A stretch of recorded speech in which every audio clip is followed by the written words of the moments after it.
Bueno, pues buenas tardes. Gracias por vuestra asistencia, tanto presencial como en casa. Hoy tenemos para celebrar el Día de San Alberto Magno un Magno Alberto aquí en el aula.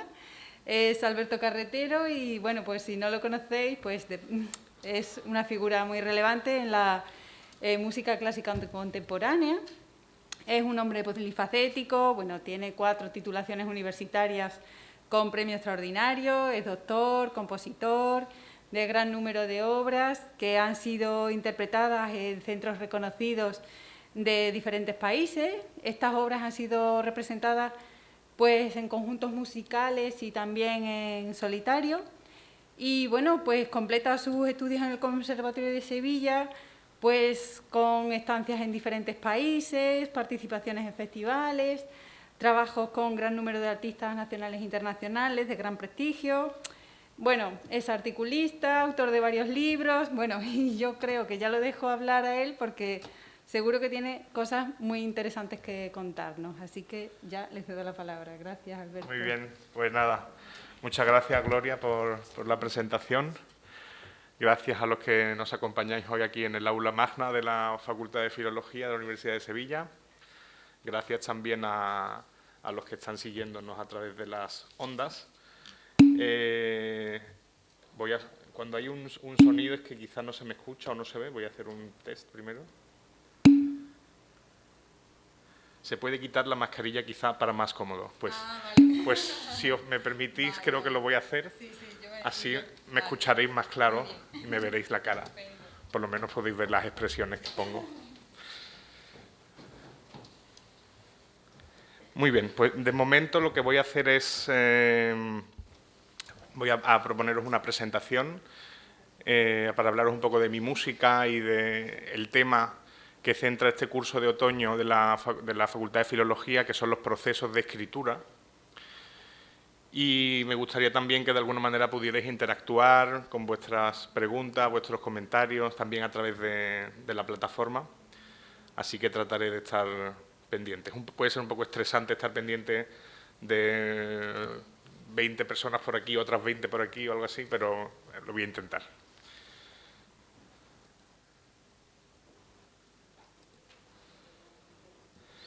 Bien, como os decía, el título que he elegido para la sesión de esta tarde es hablar sobre los procesos de escritura y de reescritura.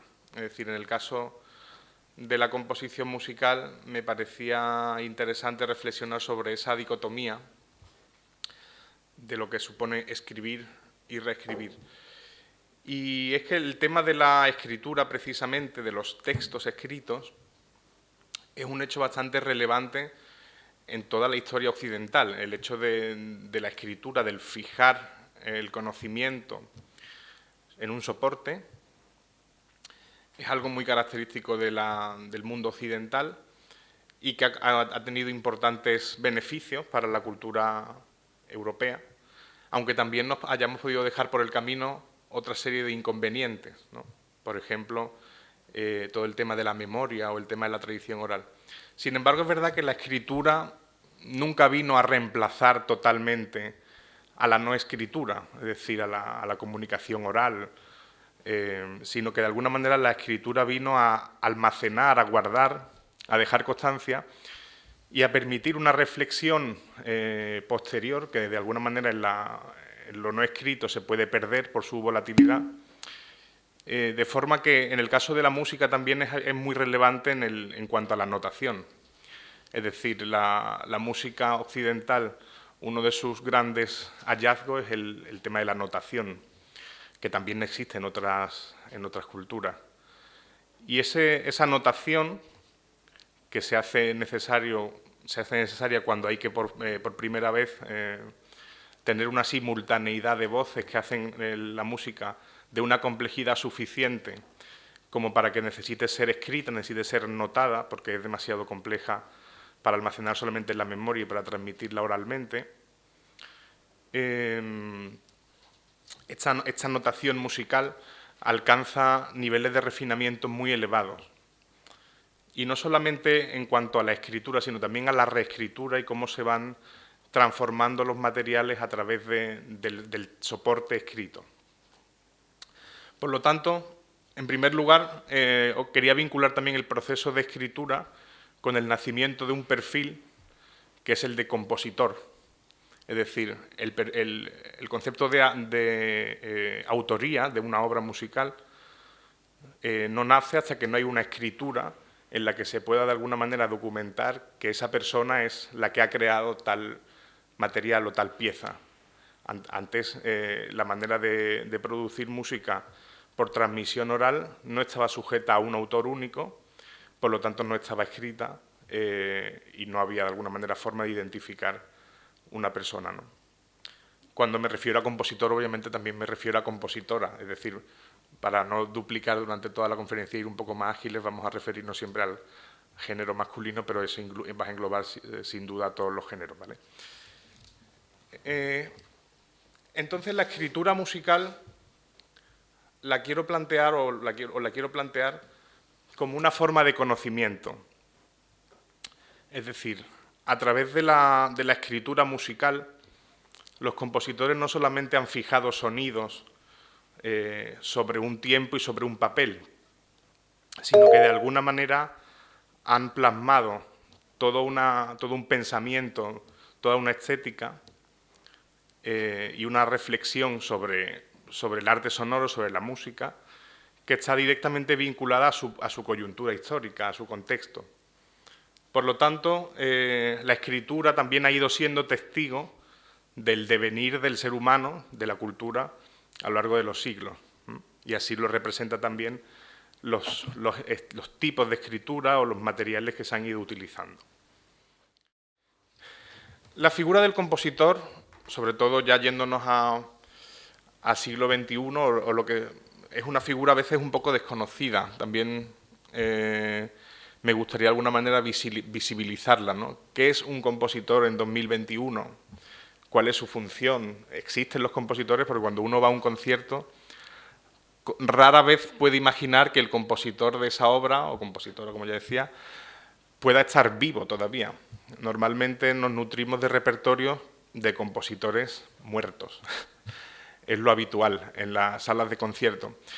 Y los compositores que se mueven en el mundo de la música comercial o de otras músicas, muchas veces están también detrás de las bambalinas, no se conocen, sino que se suelen conocer los intérpretes que cantan unas canciones o que interpretan unos temas, pero normalmente la figura de la creación, de quien se encarga de crear, o no se conoce bien o es una figura un poco enigmática que muchas veces no se sabe muy bien.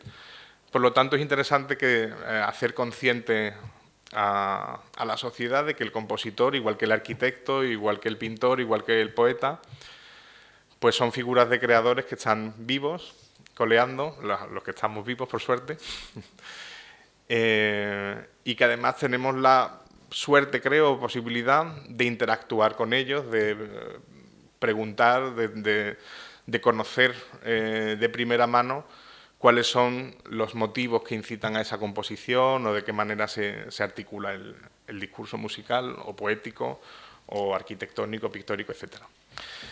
Por lo tanto, la figura del compositor en 2021 es una figura bastante amplia, cada vez se ha ido dotando de más parcelas de conocimiento, como decía antes, de la composición como conocimiento. Por un lado está la idea de artista, que puede sonar un poco romántica, ¿no? El creador, el artista. Es decir, de qué manera el compositor idea sonidos, idea formas y crea un discurso, crea una comunicación que quiere llevar a cabo a través de los intérpretes o a través de los recursos que utilicen. Aquí, por ejemplo, tenemos una idea en este caso no musical, sino arquitectónica. Es el modelo de Antonio Gaudí para construir la Sagrada Familia, basada en cadenas suspendidas, que luego colocaba un espejo debajo y tenía el relieve de la maqueta como boceto de la catedral de la iglesia Basílica Sagrada Familia. El compositor también implica de alguna forma una componente de investigación, de búsqueda, por lo menos en lo que nos referimos a la creación que busca de alguna manera crear una línea, ¿no? o aportar algo, que no es simplemente la creación que trata de repetir modelos ya hechos, sino que de alguna manera trata de que la cultura avance, o por lo menos no avanzar en un sentido evolucionista, pero sí que aporte nuevas perspectivas, tanto de lo que ya existe como absolutamente nuevas, lo cual es completamente difícil, es muy difícil, porque algo absolutamente nuevo siempre vamos a encontrar vinculaciones con el pasado, con la tradición. Entonces, en cuanto a la investigación, sí que hay una preocupación, un pensamiento por la acústica, por las características físicas del sonido y sus posibilidades, por la organología, es decir, por el trabajo con los instrumentos o las voces, sus posibilidades, cómo podemos incluso inventar instrumentos nuevos, gracias también a las tecnologías o a usos no habituales, no estándares de los instrumentos. Contrastar fuentes, lo cual hoy es tremendamente sencillo, entre comillas, pero también arduo y difícil por la cantidad, por el aluvión de información que tenemos, que no siempre es directamente conocimiento, sino que hay que filtrar, que hay que trabajar. Por lo tanto, el compositor adquiere también ese tinte de investigador, de confrontarse a muchas fuentes, de reaccionar a ellas y de aplicarlas a sus propias técnicas, de crear una serie de herramientas que les sirvan para lo que en alemán dicen la Darstellung, es decir, por un lado está la Vorstellung, que sería la imaginación previa, el preconcepto que uno tiene de la pieza, sería como el mundo de las ideas platónico, pero al que luego hay que darle cuerpo, y ese cuerpo necesita de una técnica, no solamente con la inspiración de que lleguen las musas, sino, como decía Stravinsky, si llega la inspiración, que me pille trabajando. Es decir, hay que darle una Darstellung, hay que darle una corporeidad, una realidad, ¿verdad? Por otro lado, el compositor también es un pensador, es decir, somos seres pensantes como todos los seres humanos, y de alguna manera detrás de esos pentagramas, detrás de esos sonidos, detrás de esa puesta en escena, debe haber un pensamiento musical, igual que un filósofo, igual que un político, igual que un poeta, igual que un coreógrafo. Es decir, detrás de la obra de arte debe haber toda una serie de conexiones, de ideas estéticas y de alguna manera que quieran comunicar con el público, y que supone un triple reto, que es el de vincularse con la tradición, es decir, con todo el acervo cultural que tenemos previo, existe un hilo rojo que podemos romper si queremos, aunque esa ruptura ya nos vinculará con él, o podemos continuar, o podemos cambiar de color y que ya no sea rojo. De alguna manera tenemos también que vincularnos con el presente, con lo que está sucediendo hoy. El artista no puede estar ajeno a lo que sucede hoy en todas las dimensiones de la vida, en la cultura, en la sociedad, en la política, en la ética, en todo. De alguna manera es un ciudadano también que tiene que estar comprometido con su presente y que debe proyectar su arte hacia el futuro. Es decir, hay que tener una cierta perspectiva de que precisamente por ser algo escrito va a quedar, y tiene que haber un compromiso y un respeto también hacia quien va a recibir nuestra obra, para hacerlo con las mejores garantías y la mayor calidad que podamos ofrecer. Por lo tanto, esa triple dimensión de pasado, presente y futuro es bastante importante también en el compositor. Por otro lado, también somos comunicadores, tal y como yo estoy haciendo ahora con ustedes. Les estoy aquí hablando desde esta tribuna del aula magna.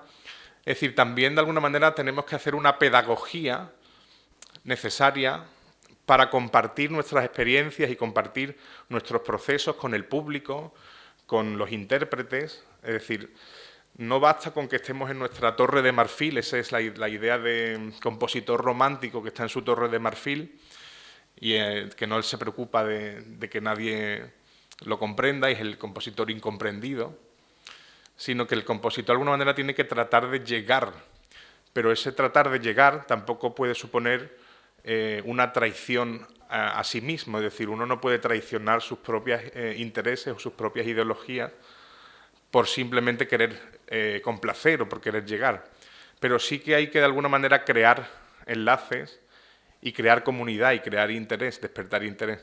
Y para ello esa componente de comunicación, esa componente pedagógica, es fundamental también en los artistas. Hay muchos artistas que dicen que no quieren explicar su obra porque su obra se debe comprender ya por sí misma. Ese es un extremo. Y el otro extremo se produce cuando vamos a una exposición, a un concierto, y las explicaciones sobre lo que el artista quería expresar ocupa 5 veces más que lo que dura la obra. Entonces, entre esos dos extremos de que todo lo que rodea la obra sea más que la obra, o del que la obra sea totalmente como un enigma críptico, hay grados también, ¿no?, de color, en los que depende también de lo que quiera en ese momento el compositor compartir con la audiencia, o de los intereses también del público. Pero creo que no nos beneficia a las artes, tampoco a la literatura ni a ningún arte, el que seamos crípticos en el mal sentido de la palabra. Podemos ser enigmáticos, podemos crear esa magia de que no se vea siempre el truco, pero el crear una especie de barrera, el ser críptico, no nos ayuda precisamente en esa comunicación, porque muchas veces el resultado es el arte contemporáneo no nos gusta, no accedemos a él, no hay manera es un arte impenetrable. Sin embargo, a través de la formación, vemos que es un arte como el que ha existido en toda la historia. De hecho, en la historia solo ha existido arte contemporáneo. El arte contemporáneo más lo que se ha ido heredando de las épocas anteriores, pero en cada momento de la historia todos los estilos que conocemos han sido contemporáneos en algún momento. Por lo tanto, imagino que en unos años le tendrán que quitar la etiqueta de arte contemporáneo a lo que estamos haciendo ahora, porque dejará de serlo, ¿verdad? Entonces, en cuanto a la comunicación, un aspecto importante es la de colaboración con el intérprete. Los compositores, igual que le pasa a los coreógrafos o a los directores de escena, o incluso a los cineastas, como probablemente luego contará Jorge, tenemos como característica el hecho de que no tenemos la materia con la que trabajamos, es decir, los mediadores, no siempre somos nosotros mismos, es decir, hay la figura del compositor-intérprete en el que la misma persona crea la partitura y la interpreta, en ese caso sí, es totalmente autónomo y no hay que ponerse de acuerdo con nadie, sino consigo mismo, o bien el utilizar medios electrónicos, por lo tanto hay que comunicarse con un ordenador. Pero cuando hay por medio un cuarteto de cuerda, una orquesta sinfónica, un coro, cantantes, actrices, bailarines, etcétera, hay otros seres humanos con los cuales hay que comunicar y hay que concordar o acordar. Todas son palabras un poco también musicales, ¿no? Acordar viene acordes, ¿no? Orquestar, armonizar, son palabras muy musicales que son también metáforas del trabajo del compositor. No solamente orquestamos o armonizamos sobre el papel, los pentagramas, las notas, armonizamos personas. Y entonces ese trabajo de colaboración es esencial. Bueno, ahí he puesto una foto con mi amigo Pedro Rojas, que es un guitarrista espléndido, que ahora os pondré una pequeña muestra de una obra para guitarra que trabajé con él. Ahí otra vez con Pedro, por poner un poco el proceso completo de un ejemplo de colaboración, en el que somos también mediadores, es decir, también entramos en contacto. Pues ahí vemos, por ejemplo, a Eva Sandoval, que es la directora de programas de Radio Clásica, de Radio Nacional de España, o a el señor Lucas, que es el director de la Quinta de Mahler, que es una de las librerías y que ha tenido también referencias, la revista Scherzo, etcétera. En fin, de alguna manera somos mediadores también con distintos sectores, no solo con intérpretes, sino que también estamos en contacto con programadores, con editores, con periodistas, etcétera, ¿no? Y por otro lado, cada vez más los compositores somos gestores autónomos, es decir, tenemos que autogestionar nuestro trabajo, porque no siempre es accesible el contar con una empresa o con un gerente o con un gestor que se encargue, primero, por la complejidad del asunto, y segundo, por las dificultades de apoyo financiero que tiene la creación, especialmente en España. Por lo tanto, muchas veces somos nosotros mismos los que nos encargamos de gestionar nuestros conciertos, de encargarnos de los registros de obras, de los derechos, de la difusión, de la organización. Muchas veces el compositor también es programador o coprogramador, productor de discos, etcétera, ¿no? O sea que de alguna manera hay un perfil un poco híbrido. Y por poneros algún pequeño ejemplo inicial asociado a ese proceso que os he comentado, pues el trabajo de escritura de Ud, una obra para guitarra que dediqué a Pedro Rojas, es la que trato de evocar un Ud imaginario, es decir, trato de reescribir el Ud, que es el laúd árabe, pero desde un punto de vista desde la guitarra, es decir, cómo reescribir un instrumento desde otro. Y bueno, pongo un fragmento. De todas maneras, la mayoría de las grabaciones que voy a poner están enteras a disposición en Internet, en abierto. Por lo tanto, no pondré obras completas para poder comentar más y dejar espacio a que luego podáis también intervenir.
Aquí hay un fragmento de la partitura. Sobre todo aquí el trabajo de reescritura de Ud fue a través de la afinación de la guitarra, que la cambié completamente para acercarla a una afinación no estándar, en la cual las cuerdas no están afinadas de manera temperada. Y por otro lado, los tipos de articulación, los tipos de ataque que en el Ud se realizan con una púa, de hecho se hacen con una pluma. En el tipo de articulación doble en las cuerdas y en la manera de hilar los sonidos está bastante cercano a la música andalusí, por ejemplo. Quería hablar también sobre los procesos de reescritura e intertextualidad. Esto es otro de los puntos que me parece interesante, que de alguna manera los compositores también se han interesado desde siempre en la historia de la música, cómo vincularse con otros textos, ya sean textos escritos en lengua normal, es decir, textos literarios, o bien cómo vincularse con otros textos musicales o con otros textos de otro formato, el que puede ser otra obra de arte, o cómo de alguna manera los textos pueden comunicarse entre sí y pueden reescribirse.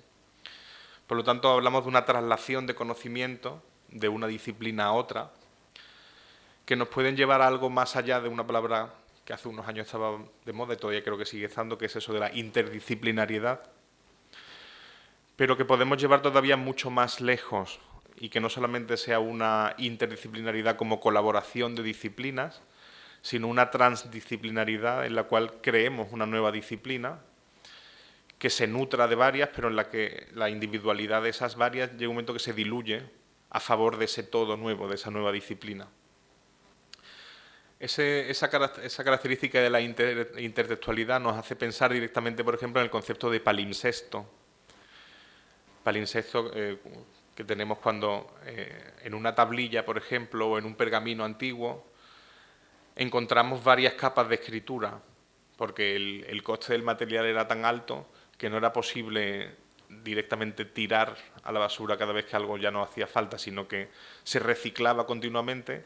Por lo tanto, había que raspar lo que había escrito antes y había que escribir nuevas capas. Sin embargo, queda algo de las capas anteriores. Entonces, esa superficie de capas es también muy interesante. De hecho, la mayoría de las ciudades que tienen una historia interesante y compleja, como puede ser, por ejemplo, la ciudad de Sevilla, es en sí un propio palimpsesto.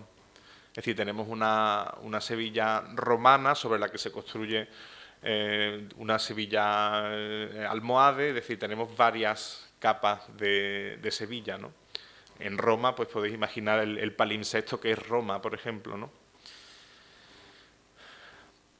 En este caso quería compartir con vosotros algunos trabajos que hemos realizado con danza, de cómo ese concepto de palimpsesto, de reescritura, se ha trabajado a partir de una colaboración entre la escritura musical y la escritura coreográfica, hasta el punto de que la danza se convertía en música, era indisociable del trabajo con la música, y viceversa, es decir, no se podía concebir el trabajo musical sin la danza. Por lo tanto, es lo que hablábamos un poco de esa transdisciplinariedad, ¿no? De ir a una colaboración tal en la cual se crea una nueva disciplina. Un ejemplo es la pieza Pasio para marimba, danza y electrónica en vivo, que trabajé en el IRCAM en París. Y esta pieza, que se estrenó allí en el Centro Pompidou, estaba trabajada a través de... Es decir, el objetivo, tanto por parte de la danza como por parte de la música, era una pasión, es decir, el concepto pasión, que también es un concepto interesante y polivalente. Si uno lee la etimología de pasión, de pasar por un trance, o también si leemos las distintas acepciones de qué es una pasión, algo que despierta una gran emoción, algo que nos lleva a estados límites, que incluso puede ser dolor, etcétera. Y cómo esa pasión lleva a la intérprete, a la bailarina y también a la marimba, que va procesada a través de música electrónica, a sufrir una pasión a lo largo del transcurso de la pieza. Incluso el propio espacio en el que se desarrolla la danza, que es un cubo, virtualmente es un cubo, que se divide en distintos espacios y cada uno de los espacios tiene un material musical y coreográfico determinado. El laberinto de ese cubo, el pasaje por ese cubo, crea una especie de procesión, si queremos, en la que se van trabajando los materiales como si sufrieran esa pasión. En este caso, algo muy interesante para mí fue el trabajo con la coreógrafa y los tipos de notación que utilizan los coreógrafos. Uno de los más interesantes, hay varios habituales, por ejemplo la notación Laban, también hay otra que es muy famosa, que es la notación Benesch, pero en este caso la notación Laban, que ahora pondré algún ejemplo para que podáis ver cómo se nota, es realmente inspiradora para un compositor, porque al final descubres que el coreógrafo o la coreógrafa se encuentra con los mismos problemas que tú como compositor, aunque estemos hablando de otra disciplina o de otra materia.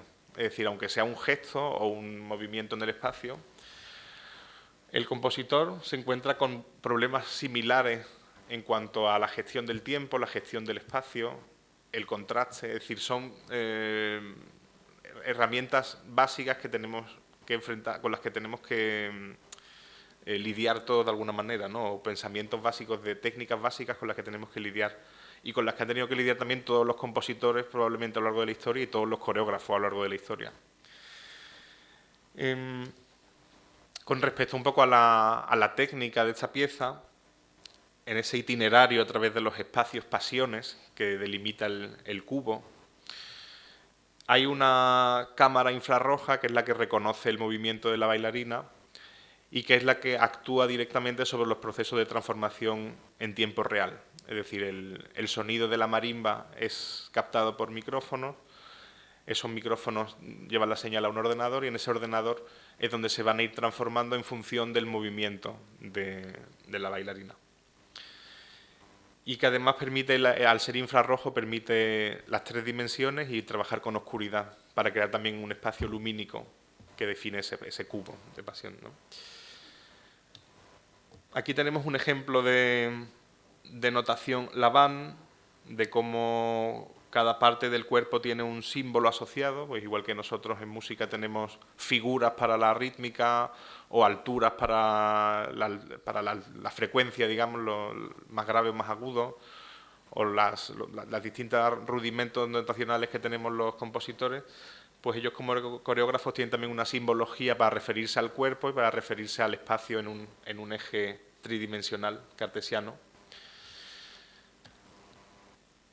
Y aquí vemos un poco el cubo del que os hablaba, el cubo en el que os hablaba que está dividido a su vez en 9 espacios, o sea, perdón, en 3, sí, en 9. O sea, son cada una de las... Es como un cubo de Rubik, de alguna forma, ¿no? Es decir, es como si tuviéramos parte inferior, parte media, parte superior, y luego a su vez cercano al público, medio y lejano. Y eso crea un cubo de 9 secciones.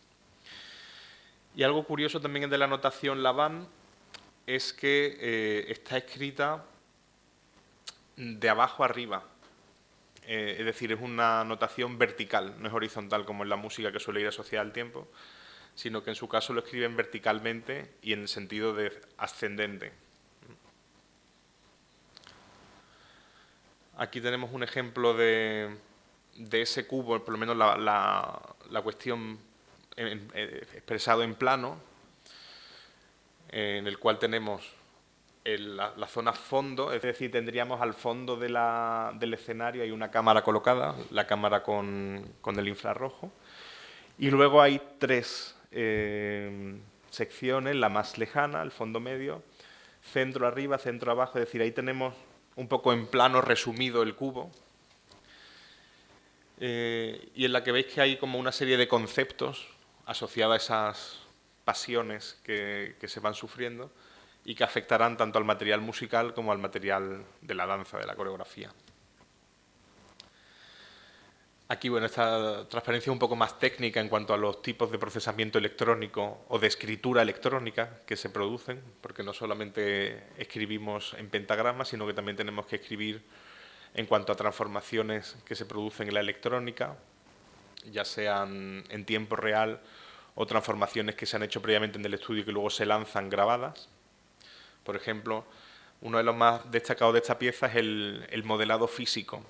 Es decir, hay un procesamiento en tiempo real que lo que hace es simular como si la marimba fuera cambiando de material también durante el proceso. Es decir, que si la marimba comenzara siendo de madera, como sabemos que es la marimba, y durante la pieza se convirtiera en una marimba de vidrio, una marimba de metal, de papel, de plástico, es decir, una marimba que fuera también sufriendo una transformación del material.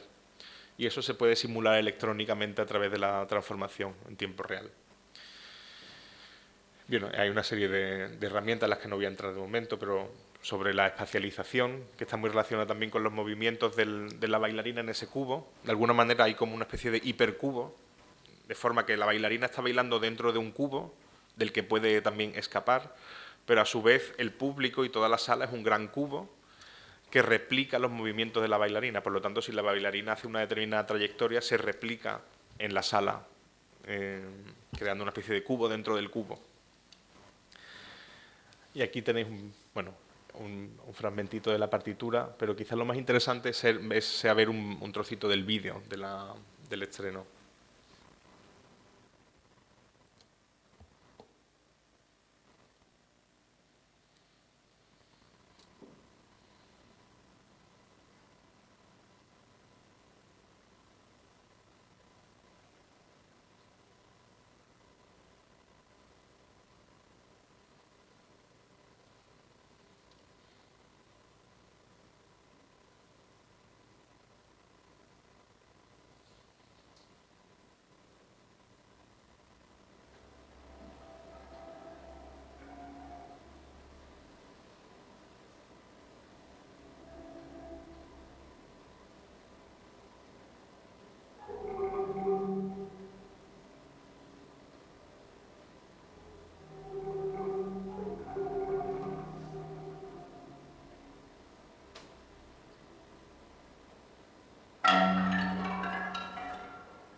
habéis tenido un fragmentito de Pasio. Y aquí algunos otros proyectos coreográficos. En este caso, lo interesante también que eran proyectos especialmente diseñados para un espacio patrimonial, en el cual tanto la música como los bailarines interactuaban directamente con el espacio físico, es decir, es una abadía.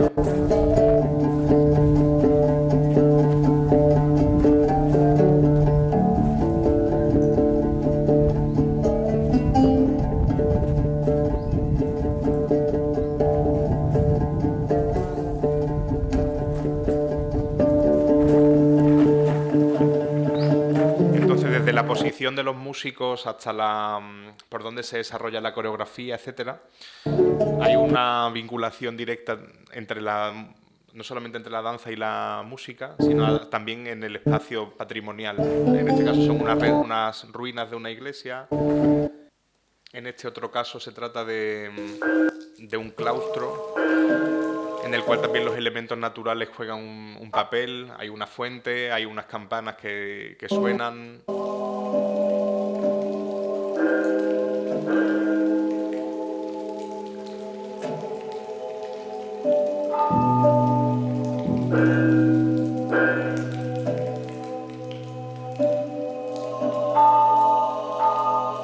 Los cantantes se mueven alrededor del claustro, etc. O sea, hay distintos.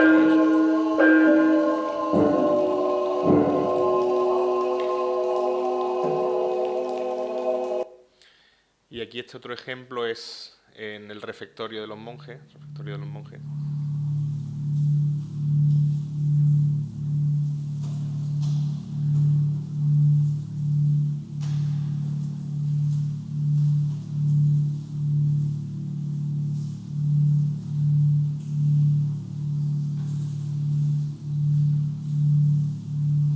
En el que tanto los bailarines como los músicos comienzan integrados en el público, lo que sería el público, ahí está en un ensayo.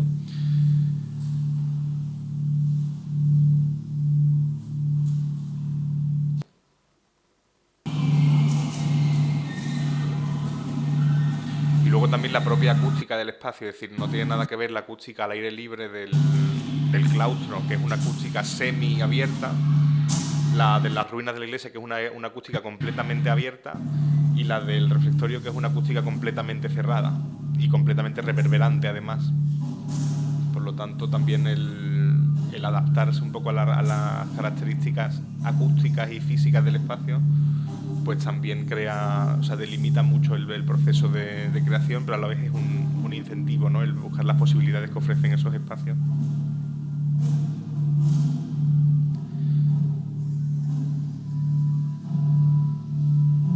Bien, etcétera. Otro proyecto coreográfico, si se me permite la expresión, aunque es un poco particular, es una pieza que se llama Pendulum Choreography, en la cual hago un proceso de escritura coreográfica, me confronto yo mismo a la escritura de una danza, es decir, actúo yo también un poco como coreógrafo, pero el coreógrafo es un clarinetista, o sea, el bailarín, digamos, es un clarinetista, que tiene, un poco inspirado en los movimientos pendulares y en las distintas figuras que se generan a través de los péndulos. Esto es uno de estos vídeos que circulan por ahí por internet fácilmente, como de difusión, ¿no?, de todas las figuras geométricas que pueden generar distintos péndulos en desfase.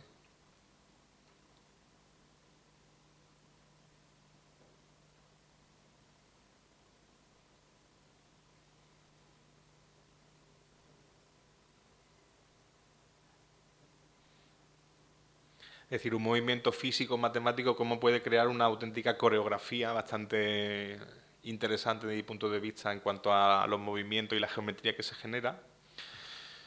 Este de aquí al lado es un péndulo, o sea, es una pintura realizada con un péndulo, basada en el péndulo de Foucault, por ejemplo.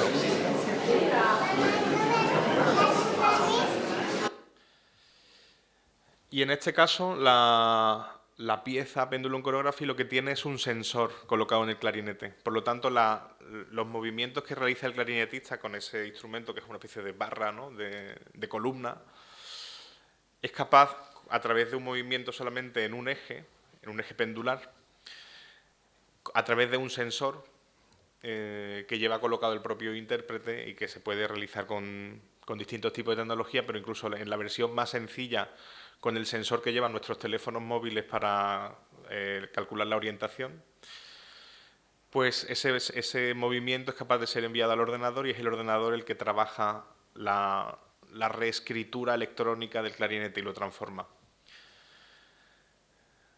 Entonces aquí tenemos un ejemplo de la partitura, en la cual hay una línea para el clarinete, pero luego hay otra línea para el movimiento y una serie de eventos que van marcando las transformaciones del sonido del clarinete a lo largo del tiempo. Por lo tanto, vemos ahí cómo tenemos que de alguna manera los compositores adaptar nuestra escritura a la función que ésta debe servir. En este caso, la escritura del clarinete más o menos convencional, pero por otro lado la escritura del movimiento. O cuando tenemos que escribir secciones en las cuales hay un material más abierto, cómo notar una escritura más abierta que no sea plenamente aleatoria, pero que sí que implique una cierta aleatoriedad, porque lo que importa no es a lo mejor el detalle micro, sino que interesa más bien la cuestión macroscópica cuando uno se aleja y no la distribución exacta de los puntos de sonido, sino el resultado de todos ellos percibido desde un contexto, ¿no? Por lo tanto, bueno, por poner un trocito de la pieza... Uy, perdón.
Etcétera.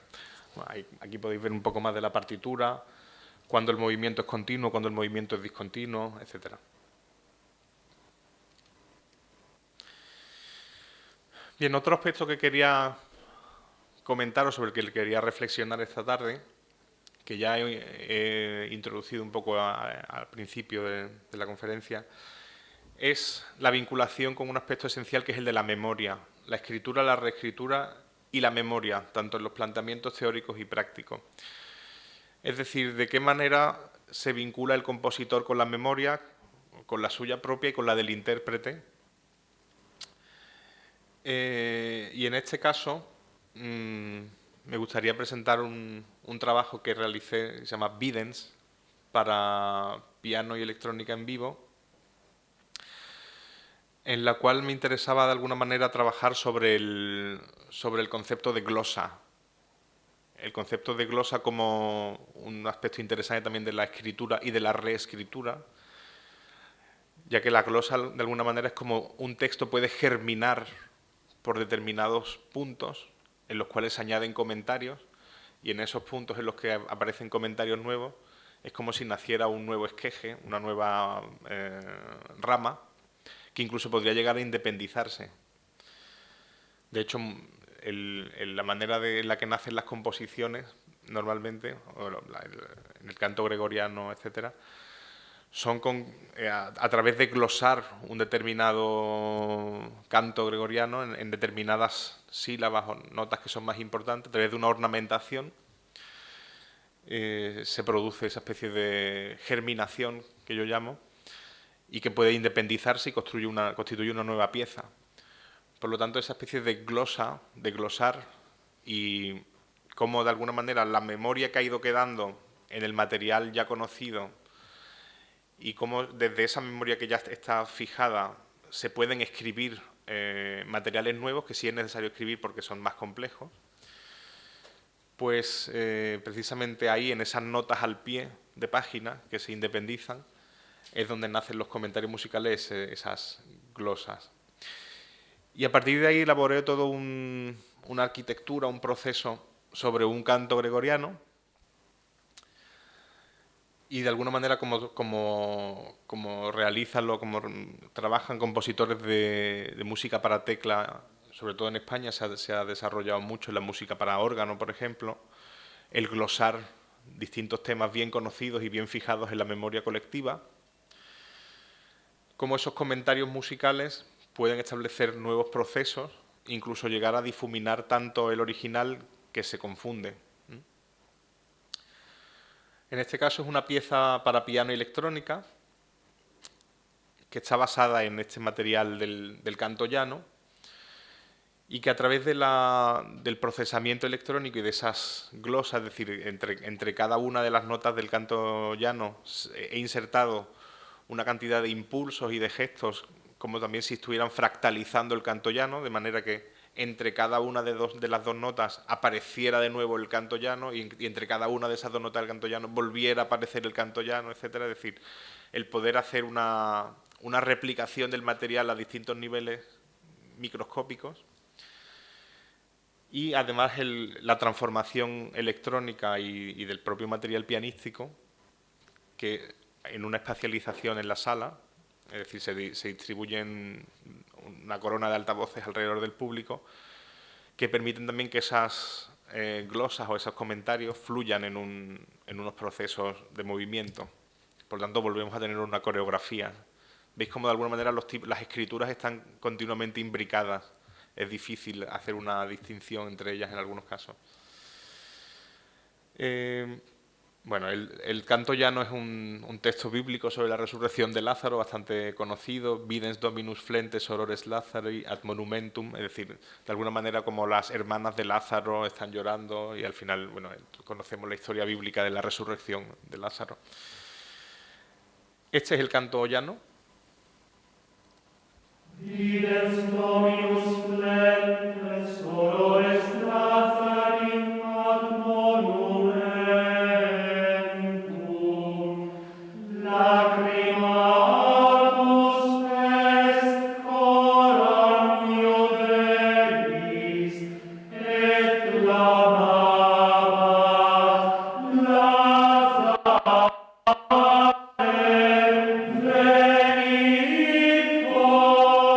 Etcétera.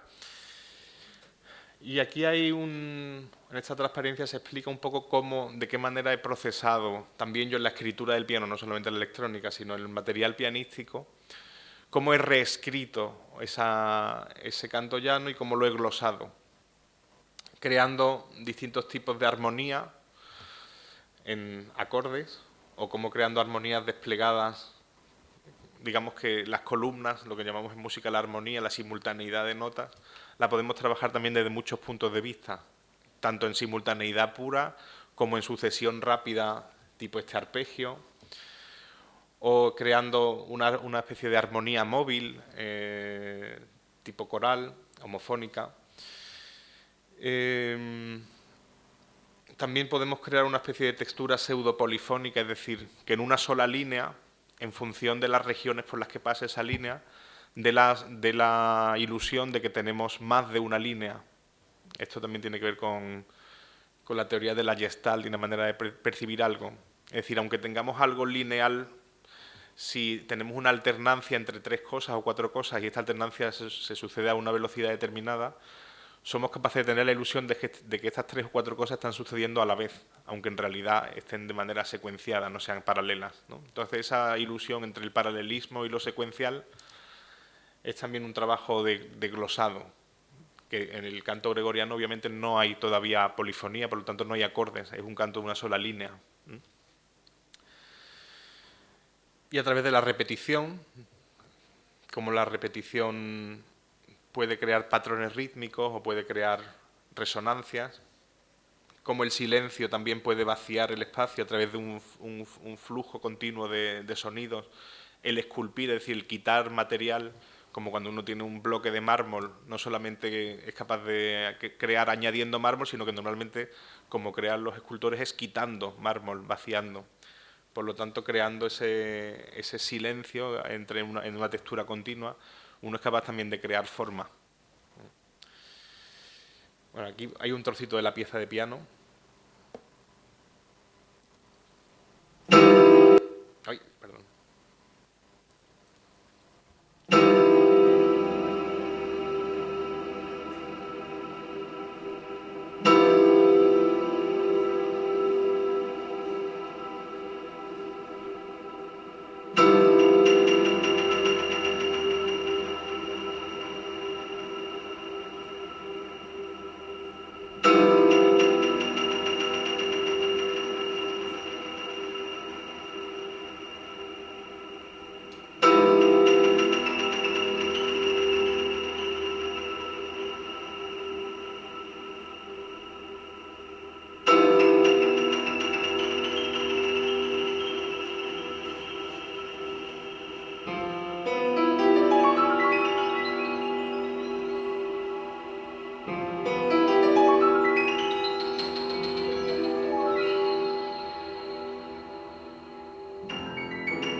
Es decir, las notas centrales de este flujo continuo son precisamente las notas del canto llano, entre las que están interpoladas esas otras texturas que también están sacadas del canto llano, como en esa especie de fractalización, ¿no?, de autoimitación.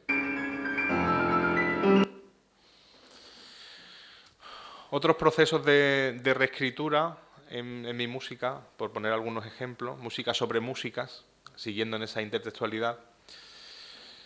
Uno de ellos es Lamento, que es una pieza ya bastante antigua para mí, de 2009, en la cual hay un trabajo no solamente una orquestación del lamento de la ninfa, que probablemente conocen, que es bastante famoso.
Esta es la introducción de los pastores y luego llega ya el lamento de la ninfa.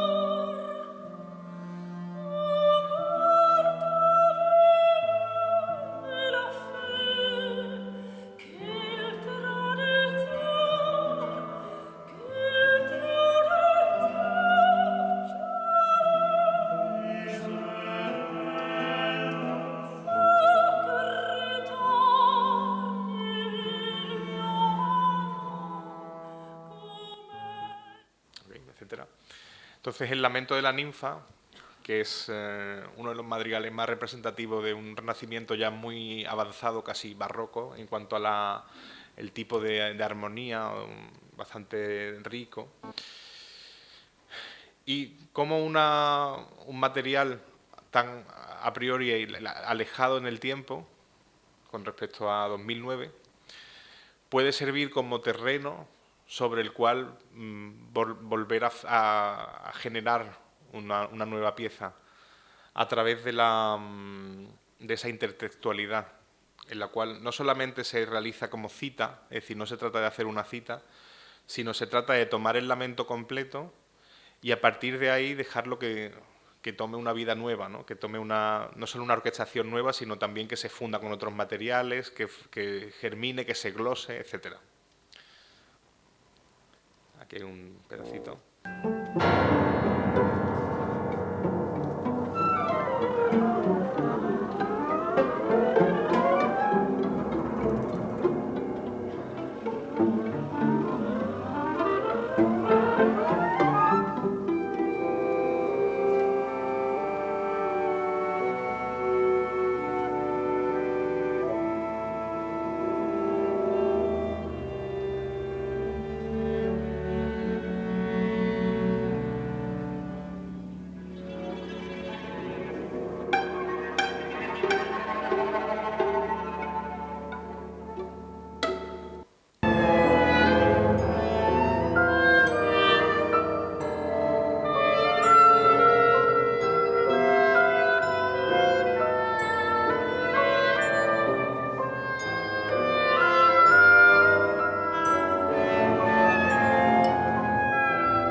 Etcétera. Y aquí otro ejemplo de otra música sobre música que también realicé el año siguiente, que era el año Chopin, porque se conmemoraba la muerte de Chopin, y es el Nocturno de Luna, sobre un nocturno de Chopin, que es este que van a escuchar.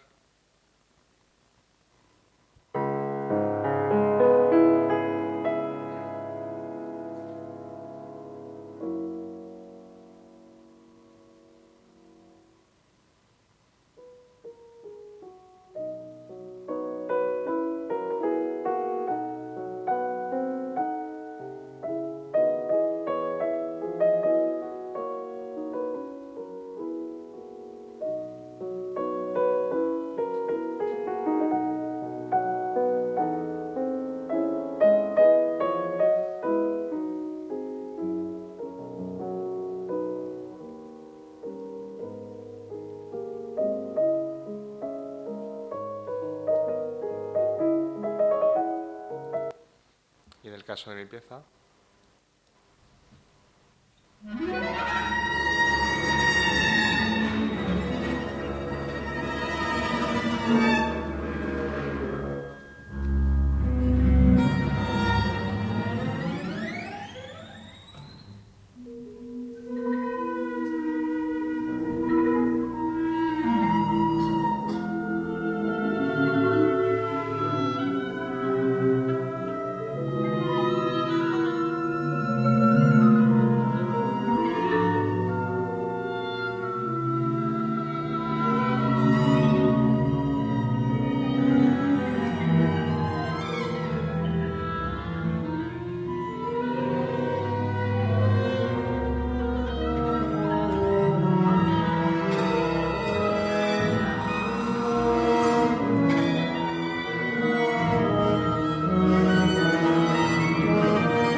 Bien, esto por tener algún ejemplo un poco de música sobre música.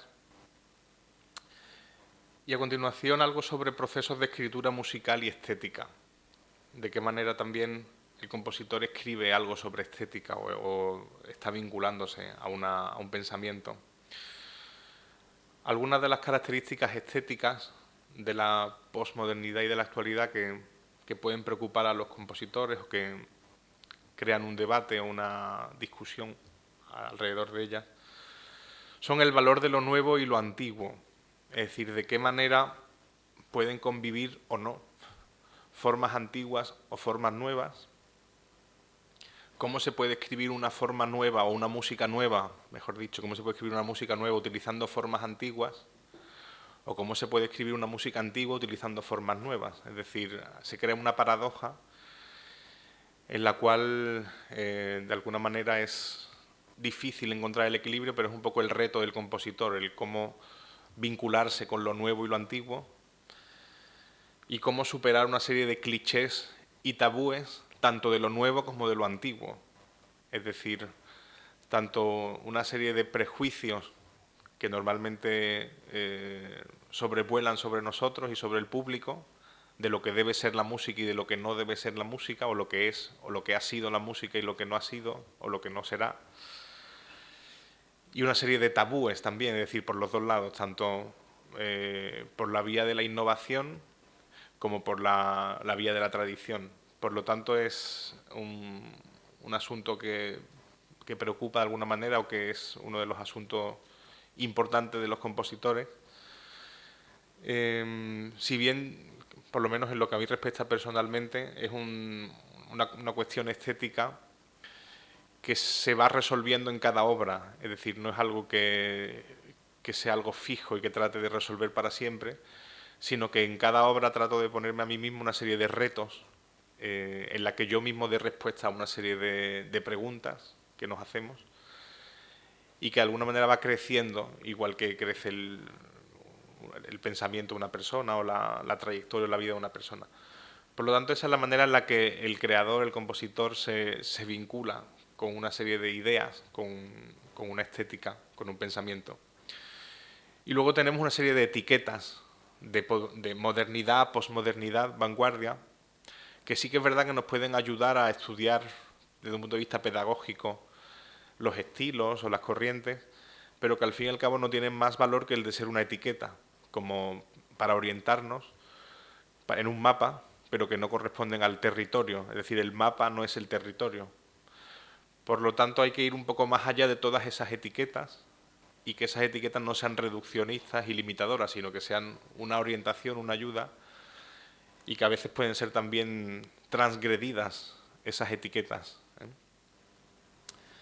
Por lo tanto, por ejemplo, aquí una de las últimas colaboraciones que he realizado, que es el espectáculo de danza Éxtasis Ravel Show Andaluz, con el bailaor Andrés Marín, bailaor de flamenco, que se estrenó en el Festival de Itálica el verano pasado y que ahora está en gira, recientemente está en Madrid y ahora va a Francia, en la cual el coreógrafo Andrés Marín me pidió música que estuviera dialogando con Ravel, porque uno de los objetivos que él tenía era bailar el bolero de Ravel, pero no quería bailar el mismo bolero que hemos escuchado tantísimas veces, ¿no? Entonces, con una pieza tan conocida como es el bolero, podemos encontrarnos con sentimientos encontrados. Por un lado, de admiración, de cariño a una pieza tan célebre y de tanto valor artístico, pero por otro lado también una pieza que está tan tocada, es un lugar común, tan típico, que se puede convertir en un cliché enseguida. Por lo tanto, me pidió que hiciera un nuevo bolero. Y bueno, por poneros solamente el teaser promocional del espectáculo, en la que no solamente hay el bolero, sino que hay más música que también se mezclan con las músicas flamencas.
Como podéis imaginar, lo de hacer un nuevo bolero era todo un reto.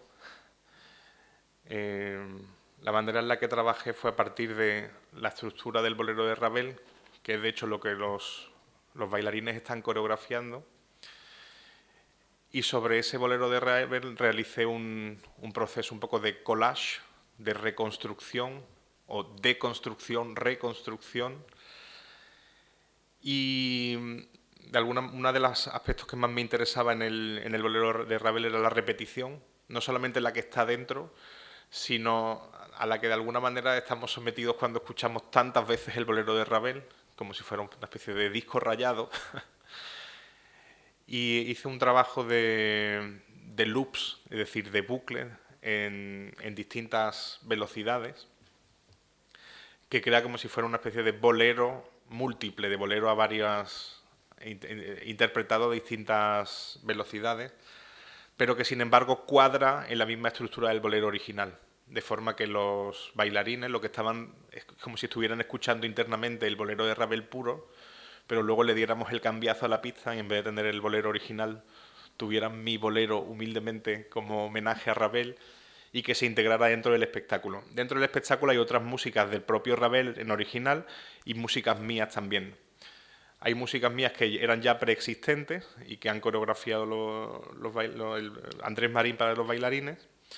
Y hay músicas también específicas mías en las que yo me vinculo con Ravel, por ejemplo, a través del piano preparado, trabajando con la música pianística de Ravel, que es muy rica y muy interesante, a través de la transformación tímbrica del piano preparado, integrado además con la percusión, un set de percusión amplio, o sea, polivalente, que puede servir tanto para los instrumentos de la música flamenca, como el cajón flamenco o distintas percusiones étnicas, como a la batería, que nos enlaza también con músicas populares, o instrumentos también menos habituales o de otras culturas, como puede ser la tabla hindú o la darbuka, etc. Otro trabajo también que estéticamente, ya que estamos hablando un poco de los planteamientos estéticos, fue un trabajo pandémico nacido durante el confinamiento, una de esas tantas obras pandémicas que nacieron, en la que me encargaron una pieza para 4 músicos confinados y el compositor también estaba confinado, entonces todo el proceso tenía que ser online, obviamente, y el estreno también lo fue online, cada uno tocando en su habitación, que a su vez servía como pequeña sala de conciertos y se integraba con una videoartista que era capaz de modificar esos escenarios y de mezclarlos en tiempo real.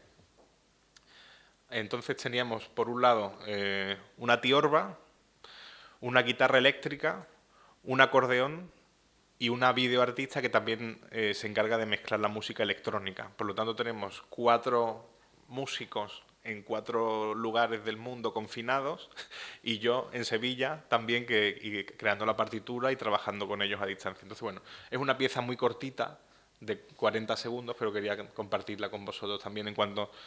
De alguna manera era una reflexión de qué está pasando en este momento y cuál era mi respuesta en aquel momento. La titulé Music 1 COVID 0, o sea, música 1 COVID 0, algo así.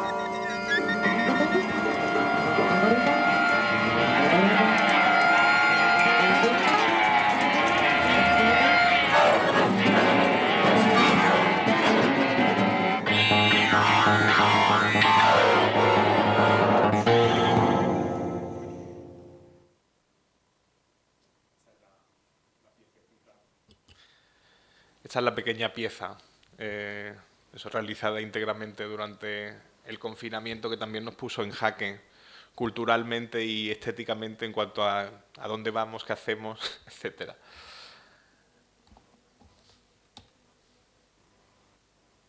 A ver si consigo salir de aquí. No, he salido pero del todo.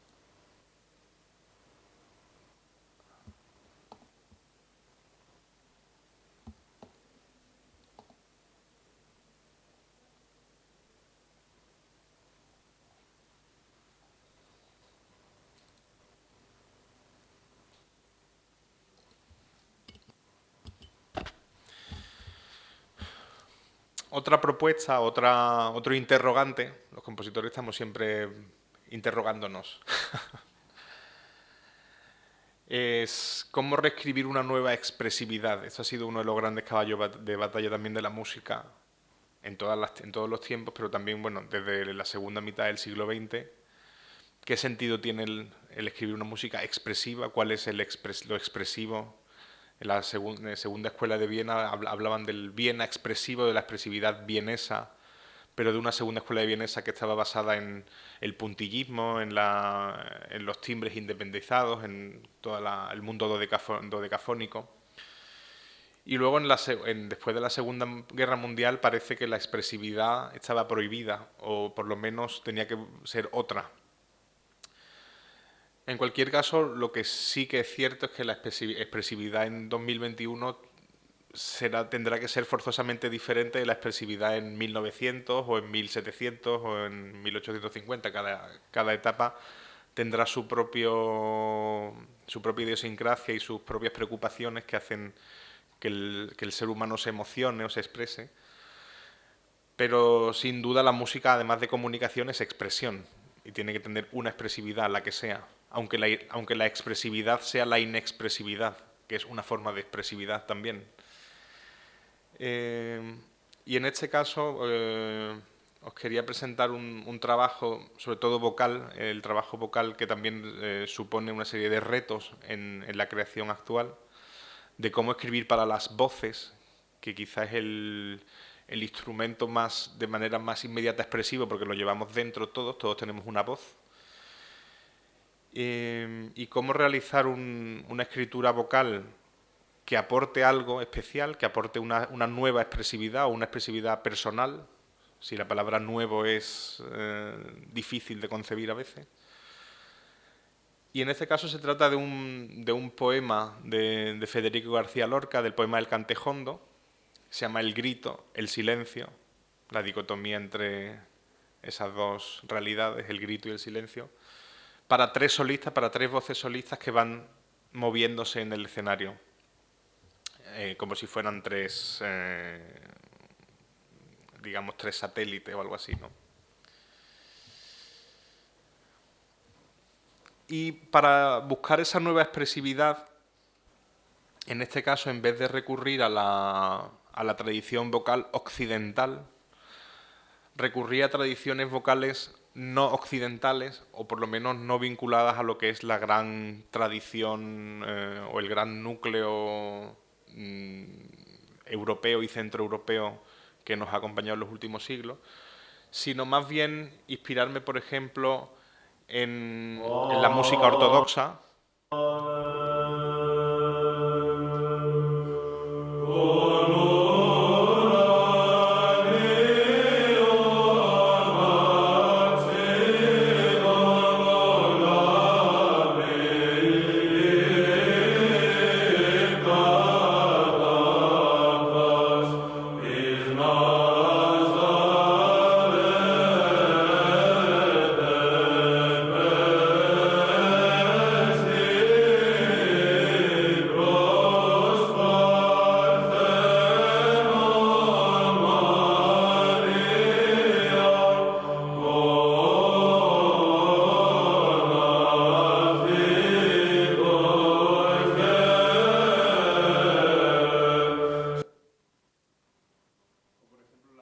Por ejemplo, la música persa.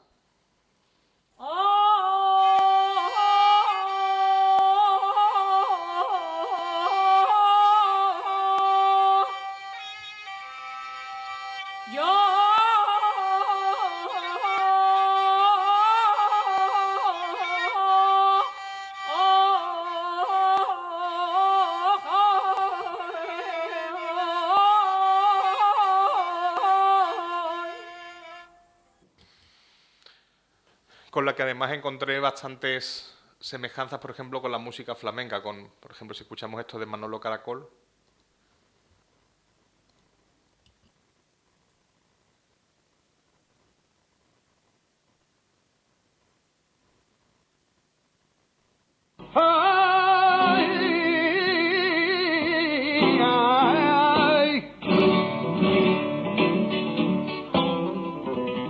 Y por puerta de tierra. Es decir, en cuanto a los usos melismáticos y la ornamentación, podemos encontrar puntos comunes con músicas no occidentales. Y en este caso, para musicalizar el poema de Federico García Lorca, pues me pareció bastante interesante, y también trabajar las relaciones que se pueden establecer entre esas tres voces a nivel armónico, que no sean necesariamente una textura polifónica, sino que en algunos momentos haya una textura heterofónica en la que estén haciendo prácticamente el mismo material pero con ornamentaciones distintas, y en las que el movimiento también de los cantantes sobre la escena creen una serie de conexiones, como si fuera una especie de puesta en escena teatral. Voy a poner solamente un pequeño fragmento.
Otro ejemplo, voy un poco ágil porque quiero contar alguna cosita más antes de dejar un tiempo también de preguntas o de reflexión.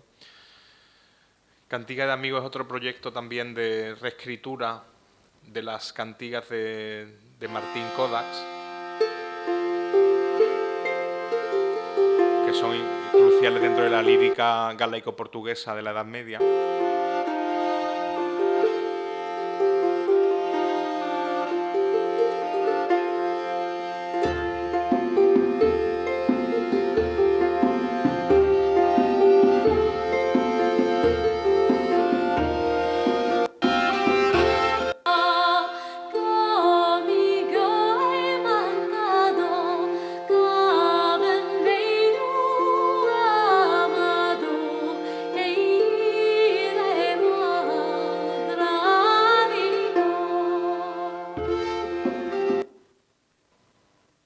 Que de alguna manera luego pasa o siglos más tarde recoge resonancias en el fado portugués, por ejemplo.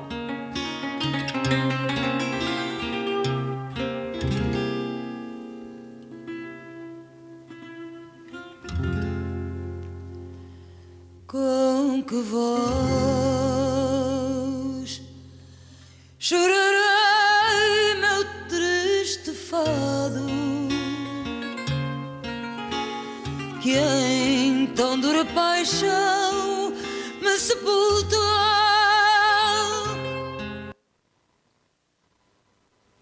En el caso de Cantiga de Amigos, he escrito varias cantigas de amigos sobre el mismo material, adaptada a distintas formaciones. Es decir, tengo cantiga 1, 2, 3, que son recreaciones de la misma pieza para distintas plantillas, en la que recojo de alguna manera la fonética de todos estos textos y creo un nuevo lenguaje ininteligible que solamente está basada en la fonética de estos textos, en los fonemas que más aparecen y en los usos melódicos, en el mood, de alguna manera, el carácter de estas músicas. Aquí, por ejemplo, la versión de soprano solo.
una versión para soprano y 3 percusionistas.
Bien, pues podría continuar, pero pueden encontrarla todas estas piezas si les interesa. Están en YouTube también o en SoundCloud. Ahora les pasaré el enlace. Y para dejar unos minutos de preguntas o de reflexiones finales, quisiera hablar de un último proceso de escritura, reescritura para terminar. Nosotros los compositores también muchas veces, durante el transcurso de creación de una pieza, escribimos varias veces la pieza, no solamente el caso que acabo de citar de Cantiga de Amigo, que es la misma pieza escrita para distintas formaciones, y al final uno descubre que cada una de ellas se independiza un poco y al final no son exactamente la misma pieza, sino que también el propio material y los propios instrumentos cambian la naturaleza de la pieza, por lo tanto al final uno se encuentra que cada pieza es diferente. En este caso es una pieza que he escrito muchas veces. Digamos que he escrito sobre ella, he borrado, he escrito sobre ella. Eso es un proceso habitual también en los compositores, el escribir muchas veces, una vez encima de otra la pieza, hasta que adquiere el formato y las características que uno quiere. Y en ese proceso también muchas veces está en medio el intérprete. Es decir, hay un trabajo de ida y vuelta en esa escritura-reescritura, entre el material que uno aporta al intérprete, el que recibe de él, y cómo vuelve y se crea esa sinergia. Entonces este es un caso un poco curioso y anecdótico, que desde hace mucho... están sonando muchos pitiditos, quiere decir que hay mucha gente que quiere hablar ahora abrimos el micrófono también a Internet, a la ciberesfera. Estaba diciendo que para terminar la conferencia quería hablaros de un proceso de escritura-reescritura un poco especial para mí, que era durante muchos años me habían encargado, me habían dicho, ¿por qué no escribías unas sevillanas como sevillano que eres, ¿no? Y es un proceso bastante delicado. Pasa un poco igual que con todas las tradiciones fuertes de nuestra ciudad o nuestra tierra, como puede ser el flamenco, o como puede ser la Semana Santa, o como puede ser en este caso las sevillanas o distintas cuestiones así que tienen una fuerza muy grande. Y esa fuerza es una navaja de doble filo. Por un lado tiene esa luz y tiene esa potencia, pero por otro lado confrontarse con esa luz tan fuerte y con esa potencia y seguir siendo libre como creador es todo un reto. Por lo tanto, pues finalmente me lancé. Tuve un proyecto con el ensamble Klangforum de Viena y me lancé que ese era el momento de escribir unas sevillanas que había estado durante tantos años reescribiendo y nunca se acababan de escribir. Y al final, un poco como lo que ha pasado con lo esta es posterior, la de Ravel, se trata también de un proceso de vaciado de unas sevillanas tradicionales y rellenado con otros materiales y con materiales que de alguna manera pueden estar derivados, de forma que harían posible incluso la danza, porque sigue las formas y los métodos de una sevillana tradicional, pero que por supuesto abre la escucha a otros tipos de creación y a otros tipos de estímulos que no son los de la sevillana habitual, sino que están reelaborados y invitan no solamente al baile, sino sobre todo a la escucha. Y también ha habido algún coreógrafo que se ha animado a ponerle danza, pero eso será para el futuro quizá, cuando lo hagamos en público, pero ha habido ya algún intento. Aquí, por ejemplo, unas sevillanas antológicas, en este caso las de la sevillana del siglo XVIII de Federico García Lorca, armonizadas por Federico García Lorca. ¡Viva Sevilla! ¡Viva Sevilla! Lleva la sevillana en la mandilla un letrero que dice ¡Viva Sevilla! ¡Viva Triana! ¡Viva los trianeros! ¡Los de Triana! ¡Viva los sevillanos y sevillanas! ¡Viva Triana! ¡Viva los trianeros! ¡Los de Triana! ¡Viva sevillanos y sevillanas! ¡No traigo andando! Etcétera. Entonces, bueno, digamos que aquí vemos una forma de sevillana de libro prácticamente, totalmente sincronizada con el baile tradicional. Y aquí está mi versión de las sevillanas, que sigue también esa forma de libro, es decir, que permitiría la danza con alguna licencia, pero en la que está el material totalmente transformado.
etcétera también. De acuerdo, pues yo creo que ahora, en estos minutos que quedan, no sé si hay preguntas en el chat, ¿cómo puedo acceder a...? Aquí. Uy.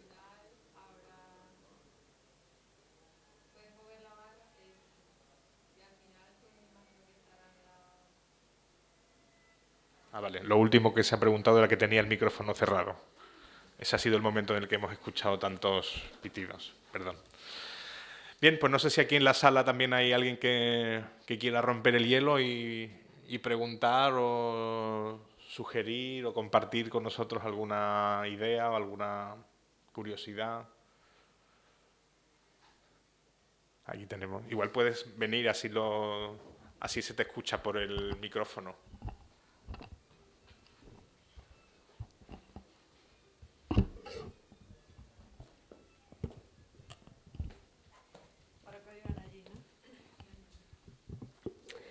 Hola.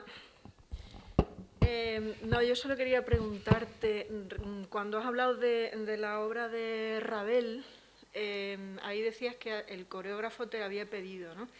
Y en Pasio, ¿ahí también te lo ha pedido un coreógrafo o eres tú el que ha ideado los movimientos? Es decir, cuando tú tienes en la cabeza la concepción de la obra, ¿estás pensando ya en varias dimensiones también, cómo pueden ser los movimientos y en cómo anotarlo sobre la partitura? Es una pregunta. Y luego, y pequeña preguntilla, si te has atrevido a decirle a Raquel Andueza que cante la cantiga de Amigos, no te has atrevido a pedirle a los cantores de Hispalis que hagan la sevillana. Simplemente eso. Gracias. Muy bien. Gracias, María Jesús. Pues con respecto a la primera pregunta, es decir, efectivamente el proceso de Éxtasis Ravel de Andrés Marín ha sido muy diferente del de Pasio.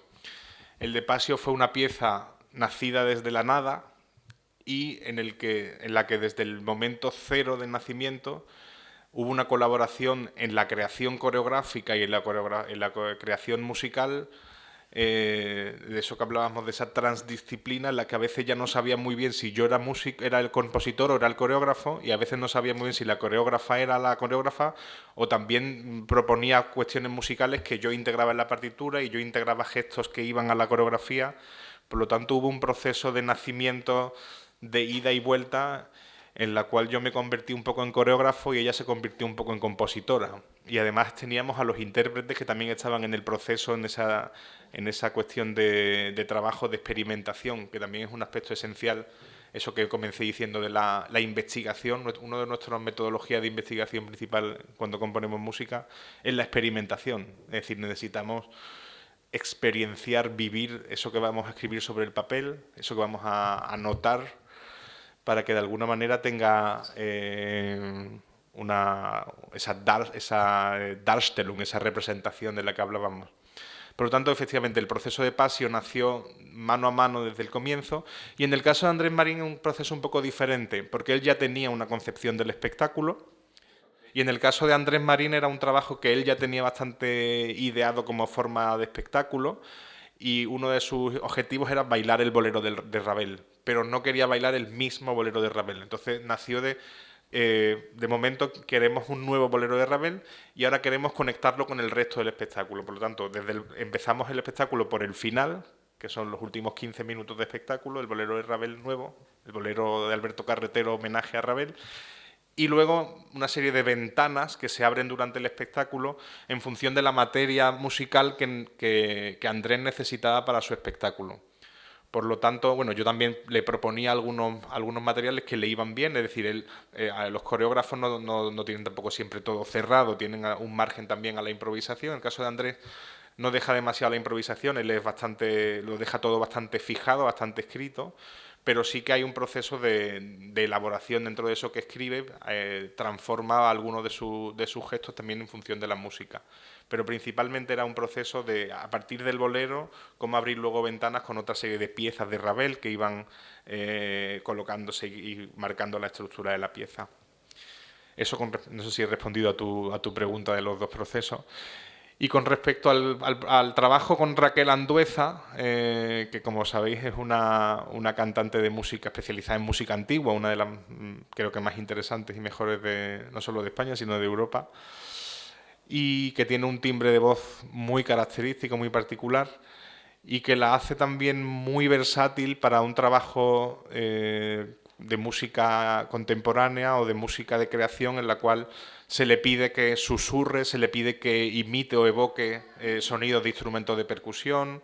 Es decir, hay un trabajo tímbrico muy fuerte con la voz, que ella está muy acostumbrada a hacer, tanto por los colores que se buscan en la música antigua, que aunque no estén escritos en la partitura, ella le da, o a través de la tradición se han ido coloreando con distintos tipos de usos de la voz para enfatizar todos esos madrigalismos que me interesaban también mucho, o los tipos de afinación que se utilizan, y que casan muy bien con la búsqueda que hay en una música actual, ¿no? En una música de hilar fino sobre el color de la voz, ¿no?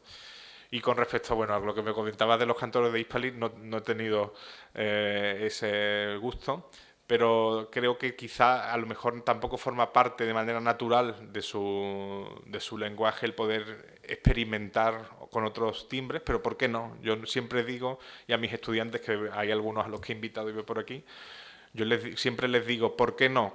Yo normalmente nunca digo no hagas algo, sino siempre pregunto, y la pregunta siempre es ¿por qué no? ¿Se puede hacer algo? ¿Por qué no? Pero habrá que hacerlo por alguna razón, ¿no? Es decir, todo vale o todo puede valer, pero no todo vale. Todo puede valer. La cuestión es que haya una coherencia, ¿no?, en la propuesta. Y para mí eso es lo esencial, ¿no?, en esos procesos de escritura, que sean coherentes con el pensamiento y con el trabajo, con el proceso de investigación que hay. No sé si hay alguna pregunta en el chat o en la sala.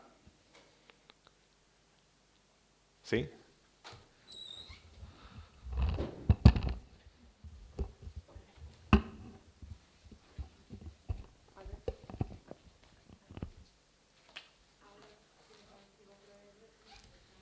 ¿Está activado? Sí. Te quería preguntar, hemos hablado de los procesos de escritura y de la estética, y te quería preguntar si a través de la tecnología se pueden desarrollar nuevos procesos de escritura y si también cómo va a afectar eso a la estética actual. Gracias.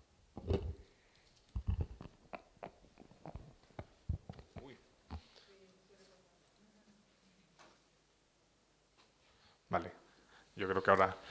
gracias.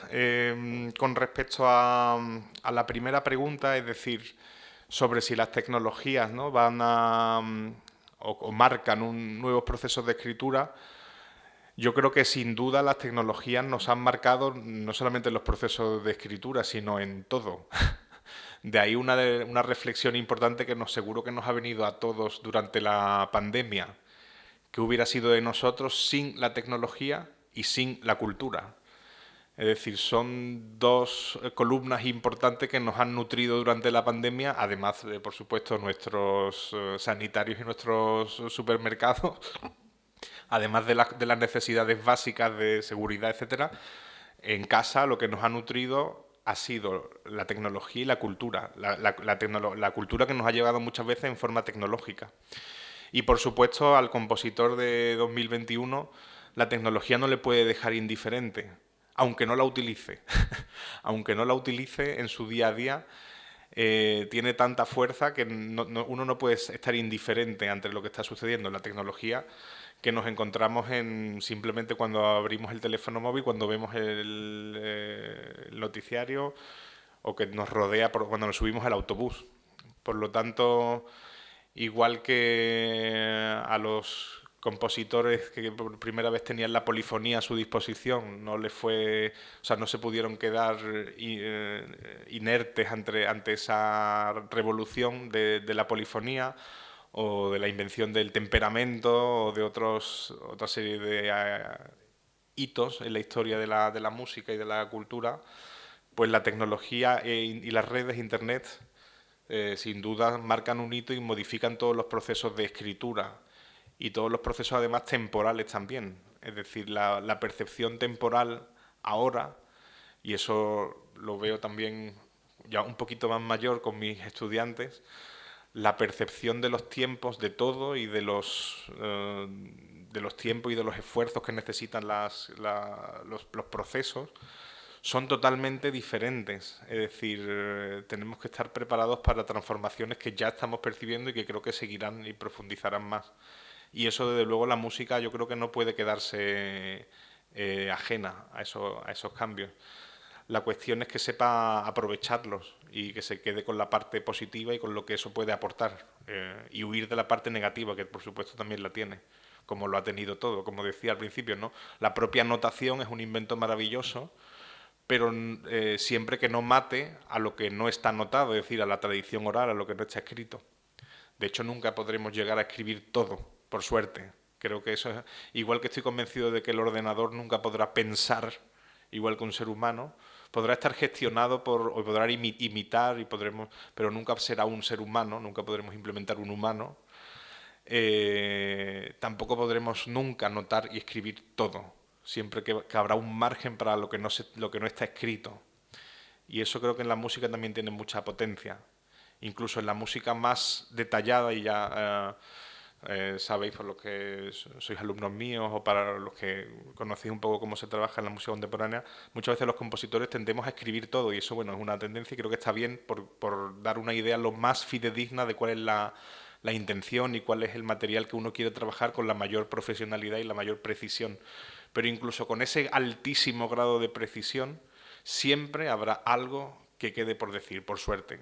Y además siempre habrá algo detrás de esos pentagramas que todavía será más difícil de saber qué es lo que quiere decir, y que abrirá el abanico a las interpretaciones, ¿no? Y a la individualidad de cada uno.